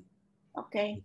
Jadi mungkin ada hubungan dengan absorpsi, ada hubungan dengan plak di pembuluh darah, dengan vitamin K tadi misalnya. Oke. Nah, ini ada pertanyaan menarik dari Mbak Erna. Izin bertanya, Prof, berjemur sebaiknya pakai baju atau tidak? Nah, sebetulnya sih jangan nggak pakai baju dong. Sebenarnya paling nggak sebanyak mungkin terbuka ya, tapi nggak harus semua harus di ngeligong gitu bahasa Jawanya atau apa. Ya paling nggak tangan muka terbuka. Tapi kalau misalnya takut kena sinar ultraviolet yang berbahaya, boleh pakai sunscreen, nggak menghalangi. Ya. Oke. Anak-anak juga aman ya, Prof, pakai sunscreen? Iya, Tapi sebetulnya sih saya nggak menganjurkan, kalau jam 10 kan belum muncul sinar-sinar yang berbahaya tadi. Dan nggak lama juga kan ya Prof Ya ya? cuma 15 menit. 15 menit ya betul. Makanya jangan malas-malas. Saya nggak malas kalau saya nggak punya waktu. Oh iya itu ya. Ya, dari Mbak Verda lagi, anak saya autoimun Sjogren syndrome dan neuritis optik. SS Ya. neuritis optik ya. Sebelumnya sudah remisi 2 bulan, stop obat, dan pada saat masuk sekolah offline bulan lalu kena infeksi saluran kemih. Autoimunnya jadi flare dengan gejala yang berbeda. Gejalanya jadi berbeda dari sebelumnya. Sekarang kaki lemah otot dan fisioterapi untuk kaki yang sekarang ini sudah mulai kuat, hanya kaki kanannya yang masih lemah. Apakah kondisi ini akan kembali normal, Prof? Ya, sebetulnya penyakit autoimun memang akan dari spektrumnya dari ringan sampai berat. Kalau seperti lupus ya kita nggak mengharapkan sampai normal, paling nggak remisi. Tapi kalau autoimun yang ringan seperti Enosol lain itu bisa sembuh. Ya. Lalu ini Mbak Ernawati, anak saya dengan lupus. Oh ini sudah tahu, sudah ini ya tadi ya. Dari Bapak Anton. Prof, saya mau tanya untuk mama saya usia 68 tahun, baru 2 tahun lalu operasi 2 dengkul kaki. Pertanyaannya, vitamin D berapa IU yang cocok? Apa boleh sampai 3.000? Ya tadi sudah sebutkan kan. Ya. Jadi tinggi pun boleh kalau memang rendah sekali. Bahkan saya dapat pasien hari ini cuma 4. Ya. Jadi kalau pertanyaan tentang dosis, teman-teman, nih karena banyak sekali pertanyaan yang mirip-mirip tentang dosis, dievaluasi dulu gitu ya, Prof ya. Kalau pada penyakit ya. Tapi kalau untuk maintenance sehari-hari tadi sudah dianjurkan, disebutkan untuk dosis yang dianjurkan untuk orang normal, untuk maintenance di bawah 1 tahun 400 ya, atau 1 tahun 600. Itu yang dosis-dosis yang aman ya, yang bukan karena sakit. Kalau yang sakit ya mungkin perlu tinggi ya. Yang untuk dewasa 1.000 atau 2.000 itu ya, Prof, ya untuk maintenance. Oke. Mbak Tri, Prof, saya penyintas lupus dan Sjogren, vitamin D sudah 40, lalu dihentikan oleh dokter. Nanti akan turun lagi nggak ya, Dok, mengingat saya tidak bisa berjemur. Kayak evaluasi ya. Ya, sama. Ya, jadi tadi kan ada pertanyaan magnesium. Kalau magnesium itu sebenarnya membantu metabolisme vitamin D. Tapi kita biasanya kan jarang kekurangan ya kalau makanan kita bagus. Kecuali itu ada anak yang malnutrisi, kita cek magnesiumnya. Kalau hari-hari aja biasanya saya nggak pernah kasih ya. Iya. Jadi soal vitamin D yang naik turun, apakah bisa naik turun atau enggak ya bisa. Bisa, ya itu tergantung tadi. Kalau suplemennya konsisten, rutin, ya nggak naik turun, dipertahankan. Tapi jangan sampai kelebihan juga. Ya. Prof, kalau rendahnya vitamin D itu apa bisa keturunan, karena keturunan? Bisa saja sih kalau ada gangguan metabolismenya, penyerapannya, ya. Sebab misalnya kalau vitamin D-nya rendah karena magnesiumnya rendah itu bisa juga terjadi. Makanya orang takut ditambahkan magnesium. Tapi kalau kita lihat dietnya baik-baik saja sih, saya sih nggak pernah menambahkan. Oke. Dari Bapak atau Ibu Win, 59 tahun dengan rheumatoid arthritis, Prof, lemak yang bagaimana yang membantu waktu kita berjemur supaya pembentukan vitamin D-nya bisa efektif? Kulitnya harus bagus. Kalau kulit orang tua kan ya masih membentuk sih, jangan terlalu pesimis. Masih membentuk, tapi mungkin tidak seefisien orang anak muda. Ya. Oke, baik Prof. Yang selanjutnya Ibu Sisilia, usia 67 tahun. Apakah Proof D3 dalam bentuk tablet atau kapsul? Oh iya. Kayaknya bentuknya boleh apa saja, itu tergantung kemudahan mengonsumsinya aja. Ya. Karena ada yang sirup, ada yang drop. Cuma kalau sirup untuk dosis tinggi kan sirup itu paling banyak 400 ml per 5 ml. Jadi kalau kita butuh 2.000 masa 5 sendok. Kalau butuh 5.000 masa 12 sendok kalau minum kan. Maka dibentuk tetes, 2 tetes supaya lebih ringkas dosisnya. Ya. Nama minumnya ya. Ya, Prof, kalau untuk yang sedang terkena virus, misalnya demam berdarah atau apa, gimana untuk vitamin D-nya? Nggak apa-apa kalau lagi sakit, kan kadang-kadang sudah kekebalan tubuh harus bekerja lebih aktif. Nggak apa-apa kita berikan suplemen. Maksudnya dosisnya untuk yang maintenance atau yang diberikannya? Oh, kalau dosis tadi saya katakan harus diperiksa, tapi kalau nggak diperiksa kita kasih dosis maintenance aja. Yang penting jangan sampai kurang, karena vitamin kekebalan sedang bertempur. Ya. Termasuk yang sedang hamil ya Prof ya, dengan Sama ibu hamil, ibu menyusui nggak boleh kurang. Pernah dapat bayi vitamin D-nya cuma 4. Ternyata ibunya rendah parah. Ini eksklusif, eksklusif. Ya. Jadi Mbak Restudianti kalau kita lihat bayi rendah, kita curigai ibunya kalau hasil eksklusif. Oke, jadi ibu hamil evaluasi ya. Iya. Kadar vitamin D-nya. Apa saja gejala kekurangan vitamin D3, Prof? Ini tadi sudah dibahas ya di. Sudah keganggu tulang, pertumbuhan metabolisme tulangnya, kalsiumnya, terganggu kekebalannya. Ya. Mbak Hana lagi. Apakah fakta kalau konsumsi vitamin D harus selalu diikuti minum susu dan harus dilakukan setiap hari? Nggak ada hubungannya sih. Fakta atau hoax mungkin gitu ya? Nggak ada hubungannya jadi jawabannya. Lalu yang selanjutnya masih memang susu sumber vitamin D, tapi nggak harus diikuti kalau vitamin D. Oke, ya. Masih dari Mbak Hana, apakah vitamin D dianggap paling berperan dan ada hubungannya untuk kesehatan kulit dengan vitamin E maksudnya? Ya, namanya vitamin itu terdiri dari istilah vita dan amin. Vita itu sangat penting, amin dari gugus ininya. Jadi vitamin itu semua penting, nggak boleh ada kurang. Oke. D untuk apa? Ya. Ya kurang.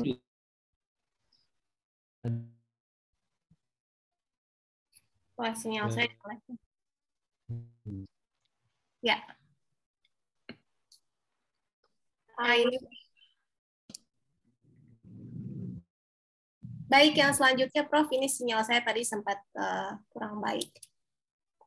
Dari Mbak Anissa, anak saya usia 3 tahun dengan ITP, baru bisa berjalan umur 2 tahun, sampai sekarang masih terapi rehab medik untuk keseimbangan tubuhnya.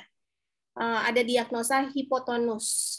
Apakah ITP pada anak berpengaruh atau berhubungan dengan kekuatan ototnya? Out of topic, tapi mungkin Prof berkenan. Ya, harusnya tidak. Tapi kalau ITP-nya perdarahannya sampai ke otak, segala mengganggu, bikin otaknya rusak, ya pasti ada hubungannya.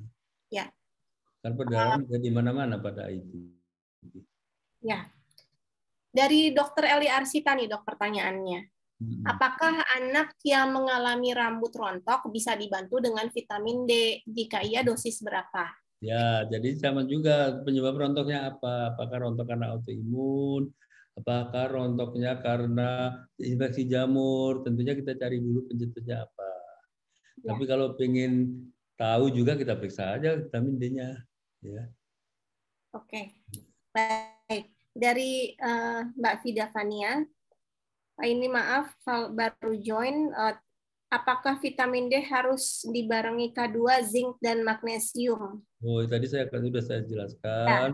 Kalau K2 biasanya pada orang dewasa kan ditemukan terjadi plak kalau kelebihan vitamin D-nya. Tapi kalau kadar normal-normal aja sehingga magnesium memang membantu metabolisme vitamin D. Tapi kalau saya kasih pada pasien-pasien yang biasa yang asupannya normal, biasanya saya nggak pernah ngasih dua-duanya. Ya, baik. Yang selanjutnya dari Ibu Maria Reina, usia 53 tahun dengan polimiositis. Waktu terbaik minum vitamin D, Prof, pagi, siang, malam. Nggak ada waktu terbaik, semua baik. Semua baik, oke. Boleh pagi, siang, malam, kapan sempat. Karena ada yang juga menyampaikan bahwa yang terbaik setelah makan siang, katanya. Oh, sebetulnya sih enggak. Sebetulnya kan ya kalau saya nggak pernah dengar diganggu oleh makan atau nggak ada hubungannya sih sepertinya. Oke, nggak pernah ada anjuran khusus lah untuk vitamin D. Ya. Lalu yang mungkin gini, kalau habis makan siang mungkin dari makanan banyak lemak. Lemak kan membantu penyerapannya. Kan vitamin D larut dalam lemak. Itu aja hubungannya sih sebetulnya. Tapi menurut saya sih kapan aja. Ya, baik, Prof. Nah, ini out of topic lagi. Waktu terbaik konsumsi prebiotik dan probiotik, mungkin karena tadi sedikit diulas ya. Ya, probiotik itu jangan bareng dengan antibiotik. Kalau misalnya mendapatkan antibiotik, kasih jarak minimal 1 jam supaya antibiotiknya diserap dulu. Supaya kalau masalah antibiotik di perut nanti mati probiotiknya. Oh ya, baik. Ya. Ini pertanyaan tentang ciri autoimun pada anak, Prof. Ini kayaknya nih pertanyaan terakhir nih, Prof. Ya, ciri autoimun bergantung dari jenis autoimunnya apa. Jadi ada namanya kriteria diagnosis. Misalnya pada lupus, itu ada kriteria dari American College of Rheumatology di Amerika. Misalnya pada pemeriksaan darahnya ada jenis sel darah yang rendah, ada gejala panas-panas lama, rambut rontok. Tapi nggak semua sama. Ya, tergantung penyakitnya apa. Kalau autoimunnya ITP ya perdarahan, bintik-bintik merah di kulit. Setiap penyakit autoimun itu ada ciri sendiri. Jadi autoimun bukan satu penyakit, tapi satu kelompok dari berbagai macam bentuk penyakit autoimun. Baik, Prof. Ya. Masih ada pertanyaan lagi, tapi teman-teman silakan bertanya ya. Ini kita masih punya waktu 15 menit kok. Dari Mbak Nurul, apakah vitamin D dapat dikonsumsi berbarengan dengan omega 3 dan vitamin B kompleks? Ya nggak apa-apa, ada barengan ya. Okay. Ini memberi kesempatan bertanya, vouchernya masih ada nggak? Masih. Oh iya, untuk yang baru bergabung ya, ada pulsa GoPay senilai 50.000 untuk 10 orang penanya terbaik ya. Jadi masih dibuka kesempatan bertanyanya 15 menit lagi. Maaf, 10 menit lagi. Ada yang raise hand ya. Ada yang apa? Raise hand. Oh, raise hand, iya. Saya sudah berikan ini permohonan untuk unmute. Silakan Ibu Marta Sri Hartati di unmute saja kalau ada pertanyaan yang mau disampaikan langsung. Atau kepencet mungkin ya? Hey. Maaf dok, ya kepencet aja Prof. Oh iya, baik. Ya tapi enggak apa-apa, terima kasih. Boleh sekalian aja nanya. Sekalian aja. Ya. Seperti pertanyaan tadi aja ya dok. Prof, saya minum itu D3 udah sejak tahun 2013. Ya, usia saya 69. Ya, kena SS, kena waktu itu SS, jari-jari saya pada kaku, tapi bagus dok. Bagus sekali, Prof. Setelah minum 2 minggu aja, kaku-kaku saya sudah hilang. Bagus sekali. Mungkin 1000 IU. Mungkin penyebab RF-nya salah satunya bisa kekurangan vitamin D. Ya. Kedua, dengan vitamin D yang normal, metabolisme tulangnya juga bagus. Makanya terjadi perbaikan. Ya. Makanya waktu awal, yang waktu nyeri-nyeri itu saya periksa vitamin D saya waktu itu 31 udah 31 Prof. Sekali nggak boleh masih kurang. Ya. Bagus lah Ibu. Setelah minum tahun 2013 minum vitamin D itu udah kemajuan itu. Ya. Waktu itu saya berobat ke dokter, boleh sebut ya, ke dokter Nanang waktu itu, lalu dikasih untuk 1000 IU tiap hari. Setelah 6 bulan kemudian saya kontrol udah jadi 51,2. Pandemi orang ternyata lebih banyak tahu fungsi vitamin D, tidak hanya untuk tulang, bisa untuk kekebalan juga. Ya, cuma pertanyaan saya tadi cuman boleh nggak bergabung dengan kalsium ya, minumnya sekaligus 2 gitu boleh? Oh, nggak apa-apa kombinasi dengan kalsium, nggak masalah. Oh iya. Malah ada satu produk yang kombinasi dua-duanya. Oh iya. Banyak kalsium yang kombinasi vitamin D dengan kalsium. Iya. Ya sudah cukup. Terima kasih banyak Prof. Bagus sekali. Terima kasih Bu Marta. Tapi Prof, kalau itu Prof yang kombinasi itu lebih baik mana Prof? Pilih yang kombinasi atau yang berdiri sendiri Prof? Oh, kalau saya untuk anak kan dosisnya variasi. Oh iya. Kalau orang dewasa mungkin peak dosis. Pada anak kan tergantung umur sama beratnya juga. Iya. Oke. Baik, ini pertanyaan dari Mbak Triesti. Apa yang menyebabkan vitamin D dalam tubuh turun? Soalnya kadang ya itu sudah minum vitamin D tetap turun. Ya kalau pemakainya banyak, misalnya habis kena COVID, coba rata-rata kan pada turun. Oh ya. Oke. Untuk melawan COVID. Pada infeksi virus yang lain juga sama. Kalau sering infeksi, vitamin D akan rendah. Ya. Atau penyerapannya terganggu, misalnya dietnya kurang lemak. Oh, itu juga bisa berpengaruh ya. Baik.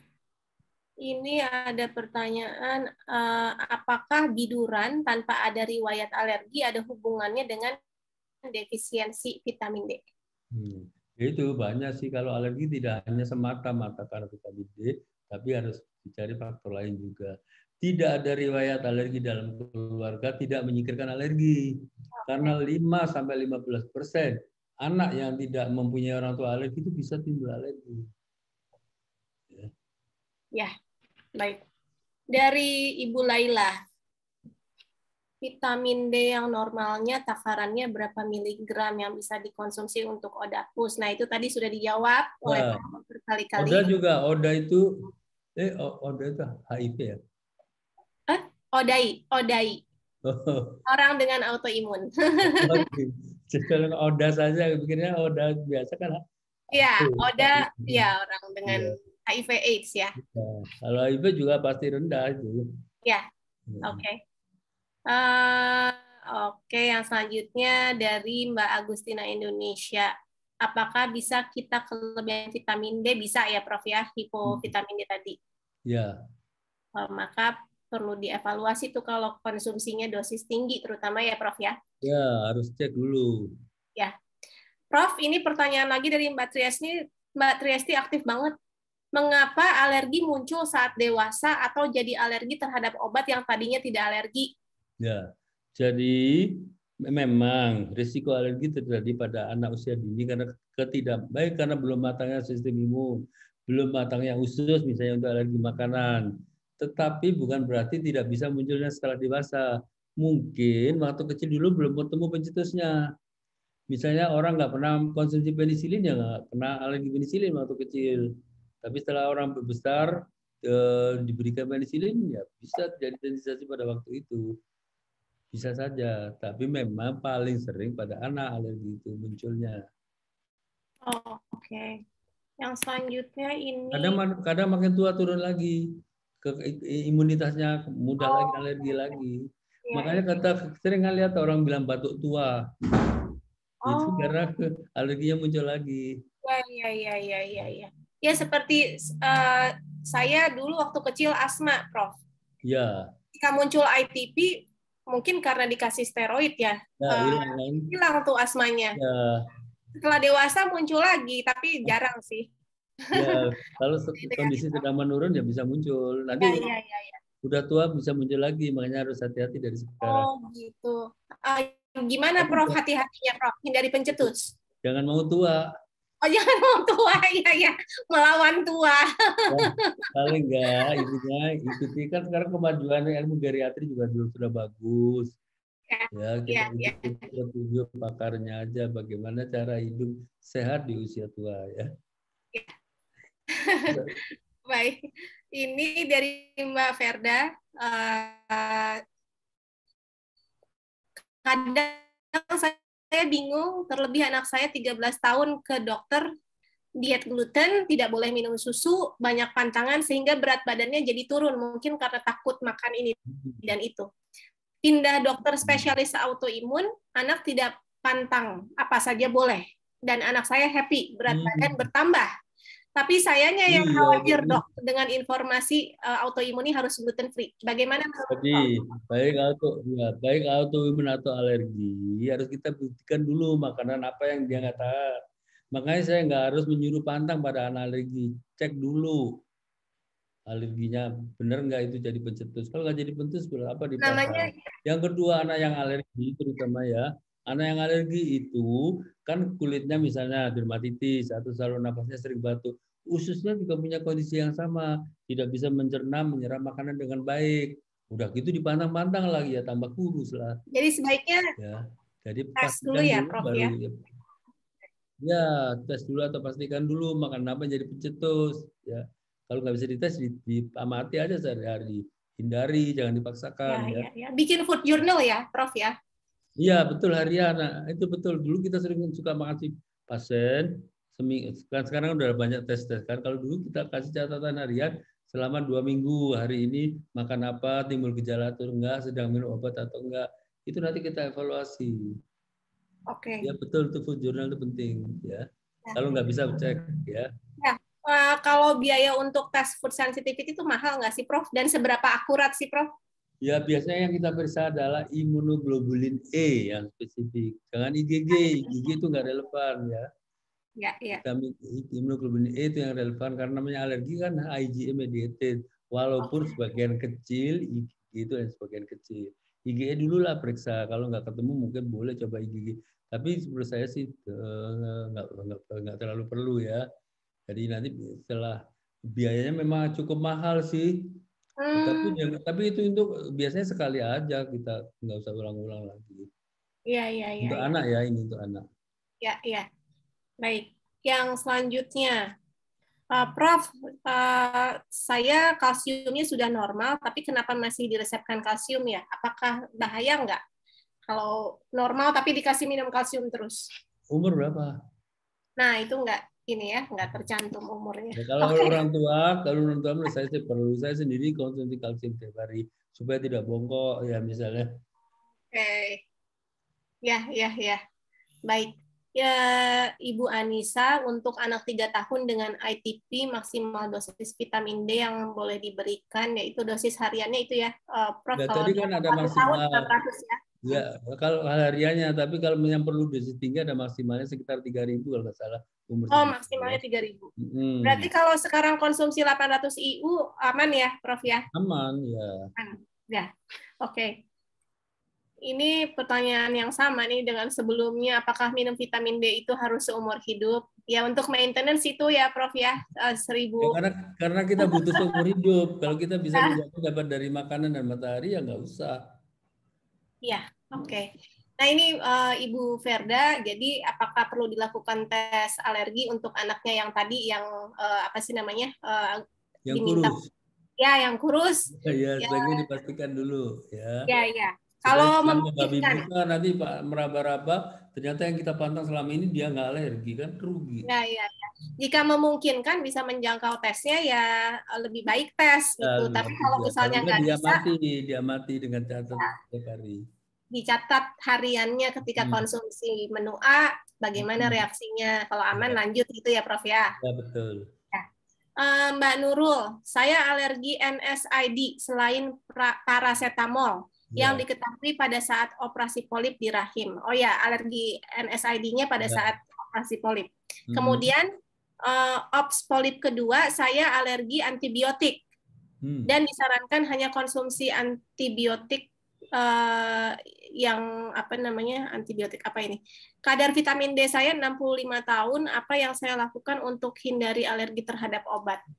Kadar vitamin D-nya berapa? 65 tahun. Kadar vitamin D saya 65. Oh ya bagus sih udah ya. Jadi alergi obat memang sesuatu yang kita tidak bisa kita duga dan tidak bisa kita hindari kecuali menghindari obat tersebut. Ya nanti harus kita hindari obat dan obat lain yang mirip resepnya jangan. Kalau NSAID ya nggak bisa diganti obat NSAID yang lain misalnya ya. Jadi mau nggak mau ya harus menghindari kalau ganti obat lain yang tidak mempunyai struktur yang sama. Baik, ya teman-teman ini apa namanya pertanyaannya kita cukupkan ya sampai yang terakhir sudah di teman-teman post ya.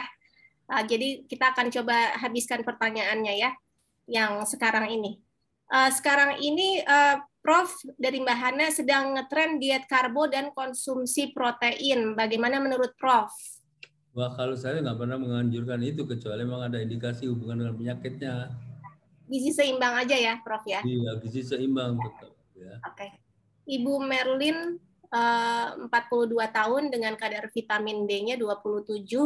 Saya konsumsi 5.000 IU, nafsu makan saya jadi bertambah.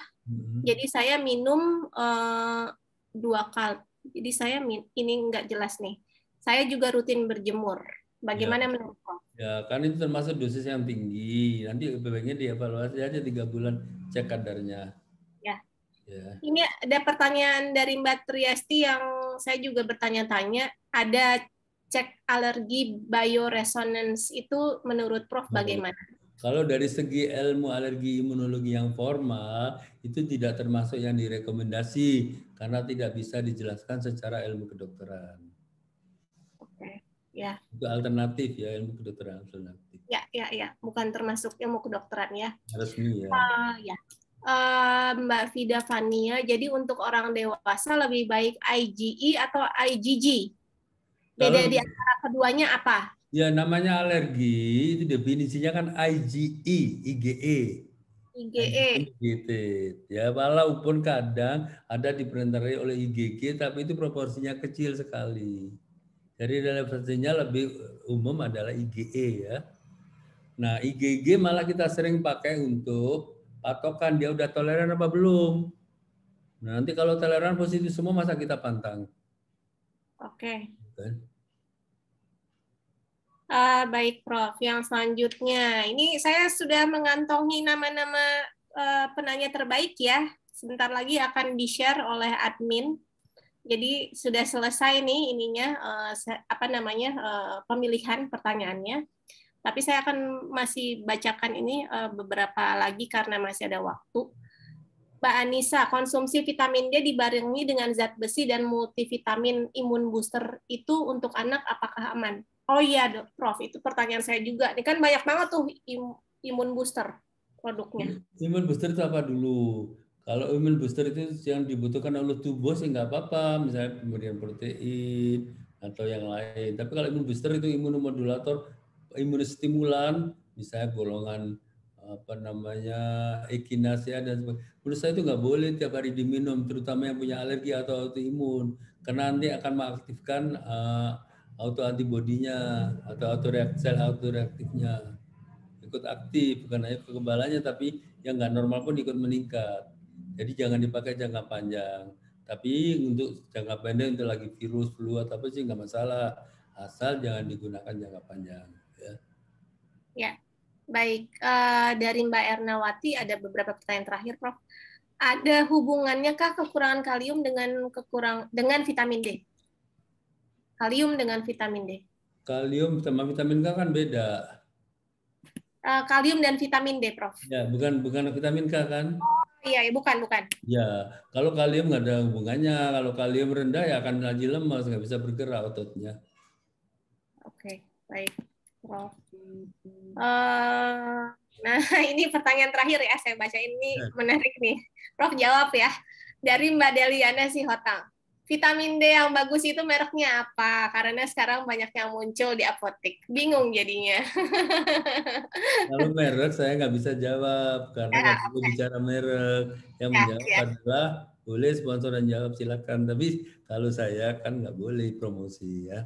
Tapi yang jelas vitamin D yang sudah diizinkan berarti sudah terregister dengan baik ya gitu aja. Ya. Ya yang jelas lihat izin edarnya ya, teman-teman. Lalu ini masih mau kita jawab nggak ya, Prof ya? Ini dari dari Ibu Ratna, 61 tahun, rheumatoid arthritis, Sjogren syndrome. Peranan vitamin D terhadap penyakit di atas itu ada di materi ya, Bu. Nanti ya, ada udah semua ada disebutin ya. Ya. Baik, sepertinya ini sudah terjawab semua pertanyaannya. Itulah bisa nanya ya. Ya, ini ada 2 partisipan yang raise hand.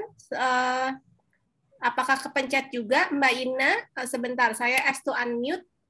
Jadi, sudah saya kirimkan ya permohonan untuk unmute. Kalau memang ada yang mau ditanyakan, langsung silakan. Kalau tidak memungkinkan untuk chat ya, ketik chat. Oh, kalau kepencet sih nggak apa-apa ya. Oke, baik.